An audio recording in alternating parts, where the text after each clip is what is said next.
नमस्कार दोस्तों, हमारे लर्निंग ऐप ड्रीम दर्शन एकेडमी के प्लेटफॉर्म में आप सभी का स्वागत है। तो कैसे हैं आप? और हाँ, अब तो आ चुका है नोटिफिकेशन सीजीपीएससी का कि 246 पोस्ट के साथ आपको इस बार का प्रीलिम्स देना है। ठीक है, तो प्रीलिम्स का तो समय आ चुका है, नवंबर में 26 नवंबर को नोटिफिकेशन आ चुका है। तो अब हमारे पास समय है बहुत कम। ठीक है, अगर देखा जाए तो लगभग देखा जाए तो मात्र 70 दिन बचे हैं हमारे पास। ठीक है, 70 दिन भी नहीं बचे हैं, बहुत ही कम समय बचे हैं, है ना। तो 70 दिन लगभग मान लिया जाए, अप्रॉक्स 70 दिन बचे हैं हमारे पास।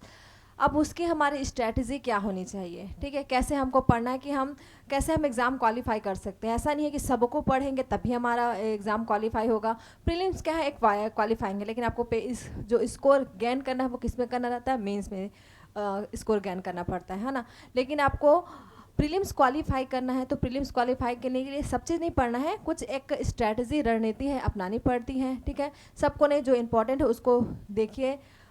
ठीक है, उसको जो रणनीति आपने बनाया है, ठीक है, 4-5 साल के अंतर्गत में आपने अनुभव किया हो, या जो नए स्टूडेंट हैं हाल फिलहाल में जो पहली बार इस बार प्रीलिम्स दे रहे हैं और उनको एकदम एनजाइटी हो रही है कि अब मैं कैसे करूँ, इतना कम समय बचा है, मेरा तो कुछ कंप्लीट नहीं हुआ है, मेरे को कैसे कंप्लीट करना है। तो उसके लिए आज हम आपके समक्ष प्रस्तुत हुए हैं कि हम कैसे एकदम इस कम समय में अपना बेहतर तैयारी कर सकते हैं और एग्ज़ाम को क्वालिफाई कर सकते हैं।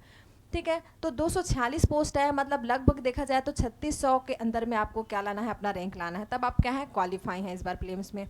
तो उसके लिए आपको क्या क्या स्ट्रैटेजी अपनानी पड़ेगी, कैसे आपको तैयारी अपना करना पड़ेगा, किस तरीके से रिवीजन करना पड़ेगा, तो उसी पे आप चर्चा करेंगे। और सबसे इंपॉर्टेंट चीज़, अगर प्रीलिम्स क्वालिफाई करना है तो आपको छत्तीसगढ़ सबसे स्ट्रांग होना चाहिए। ठीक है, जीएस तो है ही, जीएस सब पढ़ते हैं, सब वो तो होना ही है, लेकिन आपको क्वालिफाई करना है तो आपके पास क्या चीज़ है, जो आधारभूत होता है ना, एक ढांचा, कि जो कि नींव है यार, नींव मजबूत है तो फिर अब इधर कर लेंगे।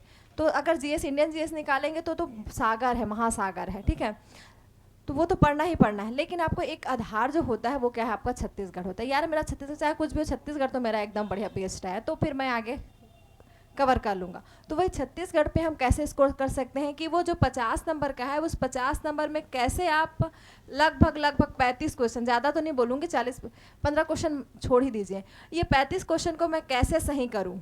ठीक है, अब बाकी को आपको इंडियन जीएस में कवर करना है। ठीक है, क्योंकि कुछ क्वेश्चन क्या है, अगर इजी आ गया तो आप यहाँ तक 40 तक पहुँच जाएंगे, 10 तो गलत ये नहीं होता ही है, कुछ नए क्वेश्चन रहते ही हैं। ठीक है, तो थोड़ा टफ रहा तो लगभग आप 35-40 के लगभग आपको क्या करना है, उसमें सही करना रहता है। ठीक है, तो अब उसको कैसे हम अपनाएं कि हमारे छत्तीसगढ़ ज़्यादा से ज़्यादा सही हो, गलत होने की संभावना उसकी कम हो, क्या क्या हमको पढ़ना है। ठीक है, तो आज उसी पर हम क्या करेंगे, आज चर्चा करेंगे। ठीक है, तो शुरुआत करते हैं। सबसे पहले हम देखते हैं कि छत्तीसगढ़ में आपको भी पढ़ना क्या क्या है। ठीक है, तो अगर देखें तो छत्तीसगढ़ का सिलेबस क्या क्या है, तो छत्तीसगढ़ में सिलेबस क्या क्या है, तो सबसे पहला देखेंगे हमारा भूगोल, सबसे इंपॉर्टेंट पार्ट रखता है कौन सा, भूगोल। उसके बाद क्या है, छत्तीसगढ़ का इतिहास, फिर छत्तीसगढ़ की कला संस्कृति, फिर छत्तीसगढ़ की जनजाति। छत्तीसगढ़ में हम देखेंगे क्या, आर्थिक सर्वेक्षण, कुछ विविध वाला टॉपिक है, कुछ करेंट अफेयर है। तो इतने सारे टॉपिक आपको कवर करना है, और इन सब से टोटल मिलाकर कितने क्वेश्चन पूछे जाएंगे, 50 क्वेश्चन पूछे जाएंगे। और अगर नंबर पूछेंगे तो कितने अंक का रहेगा, तो 100 अंक का रहेगा। और माइनस मार्किंग भी है, तो माइनस मार्किंग है तो हमको यहाँ पर देख के चलना पड़ेगा कि ज़्यादा से ज़्यादा गलत ना हो। ठीक है, अगर आप अप्रॉक्स लगाते हैं 100 क्वेश्चन है, ठीक है, जीएस, इंडियन जीएस को मिला करके, सिर्फ मैं पहले पेपर की बात करती हूँ अभी। ठीक है, तो पहले पेपर में 100 क्वेश्चन है, तो 100 क्वेश्चन में अगर आपने 30 क्वेश्चन छत्तीसगढ़ का एकदम सही लगाया, 20 क्वेश्चन को छोड़ ही दीजिए, 20 क्वेश्चन को आपको देखने में जो नहीं आता उसको छोड़ देना है। अगर 30 क्वेश्चन आपने सही लगाया, ठीक है, और उसके बाद अगर आपने लगभग 30 क्वेश्चन किसका सही लगाया, इंडियन जीएस का लगाया, तो कितने हो गए, 60 क्वेश्चन सही हो गए, और तो कितना नंबर मिल जाएगा, 120 नंबर मिल जाएगा आपको। कितना नंबर मिल जाएगा, 120 नंबर, मतलब आप पार। ठीक है, तो ये अप्रॉक्स अगर इजी आता है, ठीक है, टफ या इजी के एवरेज में लेकर के चलती हूँ तो, ठीक है, एवरेज में लेकर के चलती हूँ तो, ठीक है।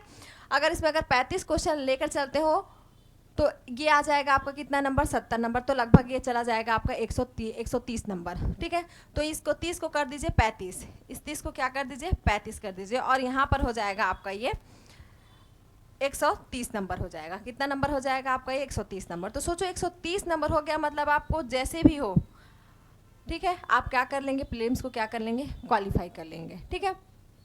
तो इस तरह से क्या रणनीति अपनाएं कि हमको माइनस मार्किंग है तो कम ही मतलब कम से कम गलत करना है। अधिकतर लोग क्या करते हैं, इतना मतलब क्वेश्चन अटेम्प्ट करते हैं, 100 क्वेश्चन पूछा है तो 90 अटेम्प्ट करके आते हैं। तो अटेम्प्ट ज़्यादा नहीं करना है, क्वेश्चन के हिसाब से करना है। अगर क्वेश्चन ईजी है तो हाँ अटेम्प्ट ज़्यादा कर सकते हैं, लेकिन क्वेश्चन टफ है तो ज़्यादा नहीं करना है, क्योंकि गलती होने की, अगर क्वेश्चन टफ होता है तो गलत होने की संभावना क्या होती है, ज़्यादा बढ़ जाती है। और गलत होने की संभावना जहाँ बढ़ी वहाँ हम अटके, ठीक है। तो वही हमको अपनाना है कि हमारा ज़्यादा से ज़्यादा सही हो, कम से कम क्या हो, गलत हो, ठीक है। तो हमारे पास छत्तीसगढ़ में हमारे पास जो सिलेबस है वो हमारे सिलेबस कितना है, इतना सारा हमारा सिलेबस है जो हमको कवर करना है। अब ये तो हो गया मुख्य सिलेबस। अब इसके अंदर में हमको क्या क्या पढ़ना चाहिए, ठीक है, क्या क्या हमको पढ़ना है। तो सिर्फ मैं छत्तीसगढ़ का क्वेश्चन लेकर के चलती हूँ। किसका? छत्तीसगढ़ के जो 50 क्वेश्चन जो आते हैं वो कहाँ कहाँ से पूछे जाते हैं और आपको कहाँ कहाँ पर ज़्यादा आपको फोकस करना है। पढ़ना सब है, आपके पास समय है, मस्त पढ़िए, बिंदास पढ़िए, कोई दिक्कत नहीं, लेकिन फोकस कहाँ पर ज़्यादा करना है उसको मैं बताती हूँ। जैसे कि बात करते हैं छत्तीसगढ़ के इतिहास की, ठीक है। छत्तीसगढ़ के इतिहास 3 भाग में है, प्राचीन इतिहास, मध्यकालीन इतिहास और आधुनिक इतिहास, ठीक है। छत्तीसगढ़ की बात हो रही है ना, इंडियन जीएस का बात नहीं कर रही हूँ मैं, ठीक, छत्तीसगढ़ हिस्ट्री की बात कर रही हूँ। अब प्राचीन इतिहास में आपसे अगर क्वेश्चन पूछेगा तो सबसे ज़्यादा साक्ष्य से क्वेश्चन पूछता है। ये साक्ष्य कहाँ से मिला, ये साक्ष्य कहाँ से हैं। जो साक्ष्य वो क्षेत्र, साक्ष्य से संबंधित क्षेत्र पूछेंगे, कौन से क्षेत्र में कौन सा साक्ष्य मिला। और सबसे इंपॉर्टेंट बात, स्थानीय जो क्षेत्रीय राजवंश हुए हैं प्राचीन काल, जैसे मौर्य काल, सातवाहन काल, गुप्त काल, ठीक है, उसके बाद वो तो काल चला, उसके बाद जो क्षेत्रीय राजवंश आया, राजर्षि तुल्य कुल्य वंश, ठीक है, वाकाटक वंश हो गया, सरापुरी वंश हो गया, ठीक है। तो जो क्षेत्रीय राजवंश है, नल वंश हो गया, उन सभी के बारे में आपको जानना है, ठीक है। तो जो स्थानीय जो क्षेत्रीय राजवंश है उसके बारे में पूछता है। तो अगर देखा जाए तो प्राचीन इतिहास में सबसे ज़्यादा फोकस किसको करना है, तो सबसे ज़्यादा फोकस साक्ष्य को करना है कि कौन सा साक्ष्य कहाँ से, किस जगह से, कौन से जिला से, उस जिला के कौन से स्थान से पूछा है, ठीक है। तो साक्ष्य को आपको ध्यान रखना है। दूसरा, जो स्थानीय राजवंश हुए उसको आपको ध्यान रखना है। बाकी जितना जैसे गुप्त काल, मौर्य काल है वो इंडियन जीएस में जो पढ़ते हैं बस, और हमारे छत्तीसगढ़ में क्या क्या हुआ उसको ध्यान रखना है। लेकिन आपका जो स्थानीय राजवंश है, जैसे कि अभी मैंने बताया, जैसे कि राजर्षि तुल्य कुल्य वंश हो गया, बाढ़ वंश हो गया, पांडु वंश हो गया, सरापुरी वंश हो गया, नल वंश हो गया, वाकाटक वंश हो गया, ठीक है। तो इस सभी को फोकस करना है कि क्या क्या चीज़ें हैं, किस क्षेत्र पर थे, क्या क्या उन्होंने किया, क्या क्या बोला, ठीक है। तो ये सभी चीज़ें, उनके कौन कौन से ताम्रपत्र कहाँ से मिले, कितने ताम्रपत्र मिले हैं, ठीक है। तो ये सभी चीज़ को ध्यान में रखना है प्राचीन इतिहास के तहत। मध्यकालीन इतिहास में अगर हम आते हैं तो मध्यकालीन इतिहास में हम क्या देखेंगे, मध्यकालीन इतिहास में अगर क्वेश्चन पूछेगा तो सबसे ज़्यादा कहाँ से पूछता है, कलचुरी वंश से। मतलब ये तय है कि मध्यकालीन इतिहास से अगर क्वेश्चन पूछा तो कलचुरी से पूछेगा ही पूछेगा। और पूरे इतिहास में कलचुरी का एक क्वेश्चन तो रहेगा ही रहे, ज़्यादा से ज़्यादा वो 3 क्वेश्चन रह सकते हैं, लेकिन एक क्वेश्चन तो रहता ही है, किसका, कलचुरी का। तो कलचुरी आपको पढ़ना ही है, पढ़ना है। उसके बाद सबसे इंपॉर्टेंट चीज़ है मराठा काल। मराठा काल में जो बिंबाजी भोसले आए थे उस समय क्या क्या हुआ, ठीक है। फिर उसके बाद जब सूबा शासन चला तो कौन कौन सूबे शासन में शामिल थे।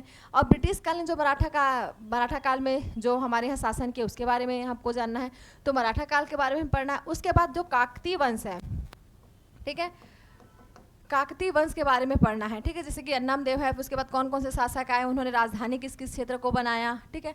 तो काकतीय वंश को पढ़ना है। और इसी समय काकतीय वंश के समय एक विद्रोह होता है, जनजाति विद्रोह, जहाँ से क्वेश्चन आना तय रहता है। जैसे कलचुरी से आना तय रहता है, उसी तरह एक क्वेश्चन जनजाति से आना, जनजाति विद्रोह से, जो कि काकतीय वंश के अंतर्गत हम पढ़ते हैं। जैसे कि हल्बा विद्रोह हो गया, मेरिया विद्रोह हो गया, तारापुर विद्रोह हो गया, ठीक है। तो ये सभी चीज़ें, कोई विद्रोह हो गया, ये सभी चीज़ें इंपॉर्टेंट है। जहाँ से कब हुआ ये विद्रोह, क्या क्या उसमें हुआ, उसके घटनाक्रम को क्रम से सजाइए। जैसे कि पिछले बार भूमकाल विद्रोह को पूछा था, भूमकाल के विद्रोह के जितने भी विद्रोह हुए थे उसमें जितने भी घटनाक्रम थे, गतिविधियां थी उससे संबंधित, उसको एक साथ पूछ लिया था और उसमें बोला था कि इसको क्रम से जमाइए, किसके बाद क्या हुआ, किसके बाद क्या हुआ, किसके बाद क्या हुआ, ठीक है। तो वो सब चीज़ को आपको क्या करना है, ध्यान रखना है। फोकस पॉइंट को बता रही हूँ कहाँ पर आपको अधिक फोकस करना है। उसके बाद आधुनिक इतिहास, ठीक है। आधुनिक इतिहास में आपको कहाँ पर फोकस करना है, तो आधुनिक इतिहास में जितने भी स्वतंत्रता आंदोलन के जितने भी घटनाक्रम हैं, घटनाक्रम को याद रखना है। स्वतंत्रता आंदोलन के जितने भी घटनाक्रम हुए, ठीक है। और विद्रोह 1857 के क्या विद्रोह, 1857 के विद्रोह में कौन कौन से हमारे स्वतंत्रता सेनानी शामिल हुए, सभी ने क्या क्या किया, कहाँ कहाँ से कौन सा नेतृत्व किया, उसको ध्यान रखना है। और स्वतंत्रता आंदोलन के जितने भी घटनाक्रम है, किसके बाद क्या घटनाक्रम हुए, किसके बाद क्या हुआ, और हमारे छत्तीसगढ़ में किसने पार्टिसिपेट लिया, किसने उसमें भाग लिया, और कैसी घटनाक्रम रही, उसको आपको ध्यान रखना है। और साथ में जो प्रमुख व्यक्तित्व हैं, प्रमुख व्यक्तित्व को आपको ध्यान रखना है। प्रमुख व्यक्तित्व कहने का तात्पर्य है एक व्यक्ति के बारे में, जैसे सुंदरलाल शर्मा हो गया, या ठाकुर प्यारेलाल हो गए, बैरिस्टर छेदीलाल हो गए, किसी एक के बारे में पूछता ही पूछता है, तो प्रमुख व्यक्तियों के बारे में भी आपको इसमें से पढ़ना है। और कुछ अगर पूछ लिया तो रियासतों के बारे में पूछता है, तो जो लगभग छत्तीसगढ़ में जो 14 रियासत थे, ठीक है, तो रियासतों के बारे में भी आपको थोड़ी सी जानकारी रखनी है। एक आध बार अगर पूछ लिया तो उसके लिए है, ठीक है। तो कौन सी रियासत में कौन कौन है, वहाँ विलय पत्र में किसने साइन किया और कब साइन किया, ठीक है। तो जो रियासतें से संबंधित है, जो 14 रियासत है, उसके बारे में एक बार आप पढ़ लीजिएगा। तो ये है आपका थोड़ा सा इतिहास है कि आप कहाँ पर इतिहास में सबसे ज़्यादा फोकस करेंगे, ठीक है। तो आप प्राचीन इतिहास में जो साक्ष्य है और क्षेत्रीय राजवंश उसमें फोकस करेंगे, मध्यकालीन इतिहास में कलचुरी, मराठा और काकती वंश में फोकस करना है, आधुनिक इतिहास में रियासतों के बारे में, प्रमुख व्यक्ति के बारे में, स्वतंत्रता आंदोलन के घटनाक्रम के बारे में चर्चा करेंगे, यानी कि ध्यान रखेंगे, और 1857 की विद्रोह को आपको ध्यान रखना है, ठीक है। तो ये होती है आपके इतिहास की बात, ठीक है। ये होती है आपके किसकी बात, छत्तीसगढ़ के इतिहास की बात, कि आपको फोकस वहाँ पे किसको किसको करना है, ठीक है। अब इसके बाद हम आगे चलते हैं और हम देखते हैं किसके बारे में, भूगोल के बारे में। अब देखते हैं किसके बारे में, भूगोल के बारे में। अब भूगोल में आपको क्या क्या पढ़ना है, ठीक है। तो देखो, भूगोल में जो चीज़ें हैं, छत्तीसगढ़ का जो सामान्य परिचय है कि अक्षांशीय देशांतर विस्तार क्या है, नामकरण कैसे पड़ा, ठीक है, किसने क्या क्या बोला हमारे छत्तीसगढ़ के बारे में, प्राचीन काल में क्या क्या बोला जाता है, तो ये जो नामकरण है, परिचय है, वो सब आप पढ़ते ही पढ़ते हैं, ठीक है। जैसे कि कौन सा संभाग कब बना, कितने ज़िले कब बने, किस ज़िले के बाद क्या है, तो स्पर्श रस जो सीमा जिला है वो नॉर्मल सा चीज़ है, ठीक है। उसके बाद सबसे ज़्यादा क्वेश्चन अगर उठता है तो वो है भौतिक विभाजन से, यानी कि ये क्वेश्चन यहाँ से आने तय है कि भौतिक विभाजन के तहत छत्तीसगढ़ को अगर देखा जाए तो 4 भागों में बांटे, पूर्वी बघेलखंड का पठार, ठीक है, जसपुर सामरी पाट प्रदेश, छत्तीसगढ़ का जो मैदान हिस्सा यानी कि महानदी बेसिन, और उसके बाद नीचे दंडकारण्य का पठार। ये चारों भाग को आपको एकदम स्पेशली तरीके से आपको बोल रही हूँ, उसको कवर कर ही लेना है, ठीक है, क्योंकि यहाँ से क्वेश्चन आना तय है। चाहे दिशा के आधार पर पूछ सकता है कि कौन सा पहाड़ या कौन सा पठार या फिर कौन सा पाट किधर साइड है, किस दिशा में है, पूर्व से पश्चिम सजाइए, पश्चिम से पूर्व की ओर सजाइए, ठीक है। तो आपका जो भौतिक विभाजन से क्वेश्चन सबसे ज़्यादा पूछे जाते हैं, इसको भौतिक विभाजन को आप कर ही लीजिएगा कि सूरी मत्रिंगा की पहाड़ी कहाँ पर है, ठीक है, अगर गोदावरी सबरी बेसिन किस दिशा में है, तो ये सभी चीज़ें हैं। आपको पूरा जो भौतिक विभाजन है उसको बहुत अच्छे से पढ़ना है, और जहाँ से क्वेश्चन ज़्यादा पूछे जाते हैं, यहाँ से दिशा आधारित प्रश्न भी पूछे जाते हैं, ठीक है, कि कहाँ पर किसके साइड में, किसके ऊपर में, किसके नीचे में, कहाँ पर क्या है, ये चीज़ें दिशा आधारित प्रश्न यहाँ से वो निकल कर आते हैं, ठीक है। अगला है, फोकस कर सकते हैं अफवाह तंत्र और जलवायु में, ठीक है। अफवाह तंत्र जलवायु सबसे मोस्ट इंपॉर्टेंट चीज़ है जहाँ से क्वेश्चन आते हैं, कौन सी नदी किसके। अब क्वेश्चन फैक्चुअल, अगर पिछले बार का अगर क्वेश्चन पेपर देखें तो फैक्ट था, ठीक है, सिर्फ फैक्ट क्वेश्चन पूछे थे, लेकिन आपको केवल पिछले साल का ही नहीं एनालाइज करना, पिछले 10 साल में कैसा ट्रेंड रहा प्रीलिम्स के क्वेश्चन के पूछने का, तो आपको उसी तरह भी याद रखना है। यानी कि फैक्ट के साथ में आपको कथन कारण अगर दिया, या इनमें से कौन सा कथन सही है नहीं है, 4-5 जो फैक्ट है उसको एक साथ दे देता है, अब इसमें से कौन सा सही है कौन सा नहीं है उसको बताइए बोलता है। तो अपने आप को केवल फैक्चुअल रूप में ही नहीं आपको तैयार रखना है कि वो कैसा भी क्वेश्चन पूछे, चाहे कितने भी मॉडिफाई क्वेश्चन पूछे, आपको वो बनना चाहिए, ठीक है। तो इस तरीके से अपने आप को तैयार करना है, ठीक। तो अफवाह तंत्र जलवायु से भी क्वेश्चन पूछा जा सकता है। अगला है, इसमें अगर देखें तो कृषि, वन, उद्योग, खनिज, ये सभी इंपॉर्टेंट, और याद रखिएगा अगर ये सभी टॉपिक पढ़ रहे हैं तो इसको आर्थिक सर्वेक्षण यानी इकोनॉमिक सर्वे के साथ में पढ़िएगा, क्योंकि इकोनॉमिक सर्वे से इसमें से डाटा निकल के आता है। इससे संबंधित जितने भी योजनाएं कृषि संबंधित कौन कौन से भी योजनाएं चला रही हैं और कौन सा जो अभी ज़्यादा चल रही हैं, ठीक है। वन से संबंधित योजनाएं हैं जैसे कि, और खनिज के लिए कौन कौन सा हमारे यहाँ भंडारण क्षमता कितना कितना है, किस किस खनिज का उत्पादन क्षमता कितना है, तो ये सभी चीज़ का जो डाटा है उसको आपको ध्यान रखना है। थ्योरी के साथ में आपको इकोनॉमिक सर्वे को लेकर के चलना है, ठीक है। ये 4 टॉपिकों में आपको किसको लेकर के चलना है, थ्योरी के साथ में इकोनॉमिक सर्वे। अभी इकोनॉमिक सर्वे में भी आएंगे, उसमें क्या पढ़ना है क्या नहीं पढ़ना है उसमें भी चर्चा करेंगे, ठीक है। ये भूगोल का आपको इतने सारे पार्ट में आपको क्या करना है, ध्यान रखना है, ठीक है। अब तो हो गई ये भूगोल के बाद अगर हम देखते हैं तो जनजाति और कला संस्कृति, जो कि हमारे छत्तीसगढ़ का आन बान और शान है। कौन? छत्तीसगढ़ की जनजाति और हमारे छत्तीसगढ़ की कला संस्कृति। अब इसमें क्वेश्चन आते हैं तो हम क्या पढ़े जनजाति में? तो जनजाति में जितने भी जनजाति हैं, ठीक है, चाहे उसमें विशेष पिछड़ी जनजाति बोल दिया जाए या सामान्य जो जनजाति है, ठीक है, ठीक है, तो टोटल 42 प्रकार की जनजाति उसके बारे में देखें, या विशेष पिछड़ी जनजाति है टोटल अगर मिलाकर देखा जाए तो 7, ठीक है। तो उसके बारे में पूरा पढ़ना है कि क्या चीज़ें उनमें क्या खास बात है, किस देवता को वो मानते हैं, कौन सा नृत्य करते हैं, कौन सा त्यौहार मनाते हैं, ठीक है, उनका रहन सहन कैसा है, ठीक, तो उसके जो प्रमुख जो पंचायत है उसका क्या नाम है, ठीक है। तो ये सभी चीज़ को देखना है। तो जितने भी प्रमुख जनजातियां हैं उसको आपको एक एक सरसरी निगाहों से देखना है, यानी कि जो विशेष पिछड़ी जनजाति को तो छोड़ना नहीं है। उसके बाद जो प्रमुख है 2-4 उसको और देखना है, ठीक है। उसके बाद छत्तीसगढ़ के और जनजातियों में जो पर्व हैं, जो त्यौहार है, जो नृत्य हैं, वो गीत हैं, लोकगीत हो गया, तो जनजाति और छत्तीसगढ़ दोनों की पर्व त्यौहार नृत्य गीत को आपको देखना है। यहाँ से क्वेश्चन निकल के आते हैं। और अगला है प्रमुख पुस्तकें, जनजातियों से संबंधित कौन कौन सी पुस्तकें, किसने किसने कौन कौन सी पुस्तकें लिखी हैं इनके लिए, ठीक है, कि हमारे जनजाति के बारे में पूरे विश्व में प्रसिद्धि दिलाने के लिए, इनके बारे में जानकारी के लिए, ठीक है, प्रचार प्रसार के लिए कौन कौन सी पुस्तकें हैं। और हमारे छत्तीसगढ़ की जो कला संस्कृति है, ठीक है, हमारे छत्तीसगढ़ की कला संस्कृति, यहाँ का जो नृत्य है, लोक नृत्य हो गया, लोकगीत हो गया, ठीक है, लोकगीत, लोक कथा, ठीक है। और इसके साथ में अब जैसे कि राउत नाचा भी हो रहा है, राउत नृत्य, ठीक है, राउत नाचा हो रहा है, तो वो अभी करंट अफेयर से भी संबंधित है, कौन से नंबर का है, तो हमारे छत्तीसगढ़ की कला संस्कृति से भी संबंधित है और साथ में उसके करंट अफेयर से संबंधित है। चक्रधर समारोह जो रायगढ़ में होता है, ठीक है, तो उसके बारे में भी आपको पढ़ना है। तो उसका आप पढ़ेंगे क्या क्या चीज़ें हैं, किसने चालू किया, कब से चलता आ रहा है, लेकिन साथ में अभी वर्तमान में कितने नंबर का चल रहा है। तो अगर देखें तो राउत नाचा 47वें नंबर का है, चक्रधर समारोह 39वें नंबर का है। तो इस सबको देखते चलिएगा, ठीक है, जो करंट से संबंधित है। क्लियर? तो ये हो गया आपकी जनजाति और कला संस्कृति की बात, ठीक। अब इसके बाद फोकस करते हैं किसमें, तो आर्थिक सर्वेक्षण सबसे इंपॉर्टेंट है। आर्थिक सर्वेक्षण अब बोलते हैं कि इससे ज़्यादा क्वेश्चन कहाँ आता है, कई लोग तो इसको छोड़ के चले जाते हैं, किसको नहीं पढ़ते हैं, लेकिन आपको ध्यान रखना इकोनॉमिक सर्वे आपको पढ़ के ही जाना है, सबको नहीं पढ़ना है। देखो इकोनॉमिक सर्वे लगभग 16 अध्याय है, इसमें कितने अध्याय हैं, 16 अध्याय हैं। अगर इसमें से आप सबको नहीं पढ़ सकते हैं तो आपको ध्यान रखना है अध्याय 1 को तो कर ही लीजिएगा, एनी हाउ करना ही करना है। और एक के साथ में जो तीसरा वाला है, राज्य वित्त वाला है, वो लोक वित्त है, उसको करना है। तो 3 से 6 तक का जो है, 3 से 6 तक तो छोटा छोटा है, जैसे कि 3 में अगर देखें तो लोक वित्त है, ठीक है, 4, 5, 6 तो छोटा छोटा टॉपिक है, उसमें सार्वजनिक वितरण प्रणाली के बारे में, संस्थागत जो वित्त है उसके बारे में चर्चाएं की गई हैं। तो 1 को तो करना ही है, साथ में 3 से 6 तक आप देख सकते हैं।